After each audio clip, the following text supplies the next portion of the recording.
लाल किताब में एक हिस्सा आता है, जो ग्रह आपकी जन्म कुंडली में दुश्मन बन के बैठा है, अगर आप उसकी पूजा पाठ करते हो तो आप अपने दुश्मन के हाथ में हथियार देते हो, लो हमारी गर्दन काट।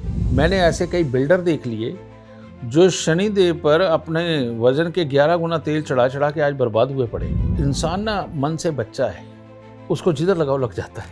आजकल गुरुजी भी चल रहे हैं, वो अफवाह कितनी जबरदस्त उड़ाई कि भाई जिनको अमीर होना है वो गुरुजी की पूजा कर लो, और आज घर घर में गुरुजी बैठे।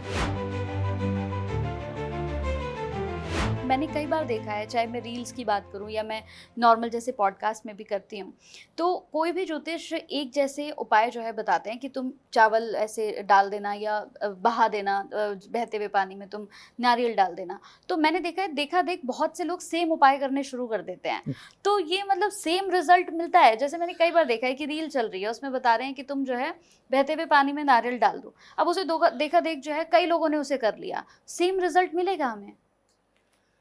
ये ना आज से अगर तुम 40 साल पीछे चले जाओ, ज़्यादा नहीं, तुम्हें ढूंढने से भी शनि मंदिर नहीं मिलता था, है ना। और कई शहर गांव तो ऐसे थे उन्होंने कभी नाम ही नहीं सुना था कोई शनि का मंदिर भी होता है ना। श्री शिंगणापुर में हुआ करता था, तो कौन जाता था यहाँ से? बिल्कुल सही, कोई भी नहीं जाता था। और मंदिर, सब लोग अपने पड़ोस के मंदिर में जाते थे, मस्त रहते थे। जीवन के अंदर 1 या 2 बार कभी वैष्णो देवी चले गए तो बहुत हो जाता था।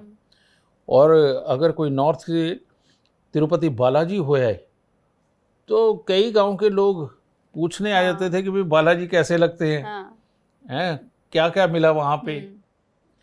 ये जब से ट्रांसपोर्टेशन आसान हुई है, ये फ्लाइटें शुरू हो गई हैं, तब से बेटा सब कुछ ही आसान हो गया, कहीं भी पहुंचना।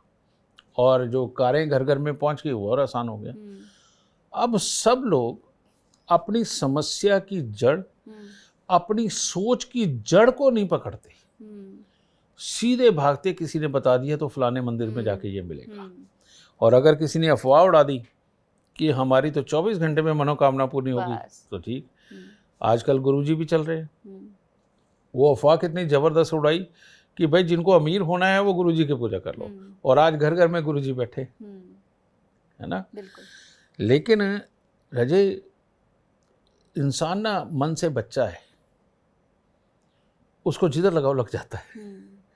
मैंने ऐसे कई बिल्डर देख लिए जो शनि देव पर अपने वजन के 11 गुना तेल चढ़ा चढ़ा के आज बर्बाद हुए पड़े। वो कभी एक सक्सेसफुल बिल्डर हुआ करते थे, आज बर्बाद है। ये चाहे हम गाय को चारा खिलाएं, कुत्ते को कौवे को रोटी दें, कोई चीज़ जल प्रवाह करें, कोई चीज़ तालाब में डालें, ये सब ऊर्जाएं लेने और देने का खेल है।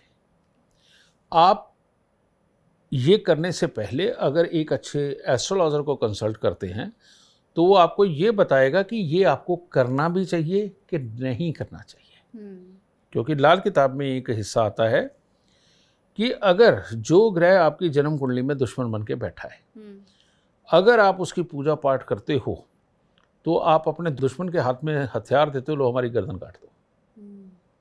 और जो ग्रह अच्छा बैठा है, आप उस ग्रह से संबंधित देवी देवता की पूजा करते हो तो अपने फलों को 11 गुना कर लेते हो। ठीक है। तो आपको पूजा पाठ का विधान बताने वाला भी एक अच्छा ज्योतिषी चाहिए। अब कहते हैं भगवान में क्या फर्क है हमारे? अरे भगवानों में फर्क है ना भाई। जो राम जी करते थे हनुमान जी कर लेंगे? सही बात है। और जो हनुमान जी करते थे क्या राम जी कर लेते? नहीं कर सकते, है ना। इसी तरह से श्री कृष्ण जी हैं, माँ लक्ष्मी हैं, ब्रह्मदेव हैं, माँ सरस्वती हैं। हर किसी को एक डिपार्टमेंट है, अपने अपने गुण हैं। जो जिस भगवान के पास है वही वो अपने भक्तों को दे सकता है। अब हनुमान जी के मंदिर में जाकर के कोई माथा टेक के कहे जी मेरा जोड़ा बना दो, मेरी लव मैरिज करा दो, करवा देंगे क्या? वो बाल ब्रह्मचारी हैं भाई। जाना है तो जाओ, भोलेनाथ के पास जाओ, लक्ष्मी नारायण के पास जाओ, मिलेगा, सब कुछ मिलेगा। और इसी तरह से रजे, किस वक्त में किस चीज़ की ज़रूरत है और उसका कौन सा समय है मांगने का, ये पता होना बहुत ज़रूरी है। और जब आप इस तरह से चलते हो तो आपको ज़िंदगी आसान लगती है। और अगर अंधाधुंध भागते हो और जब फेल होते हो तो बहुत सारे लोग फिर बाद में एक ही बात बोलते, हमारा तो भगवान से भी विश्वास उठ गया। भाई उठना ही है, तुम्हें पता ही नहीं है कि भगवान क्या है, तो बेटा विश्वास तो उठेगा ही। तो ये पता कराने का काम भी तुम्हें एक अच्छा एस्ट्रोलॉजर ही कर सकता है कि किस वक्त में क्या करना है।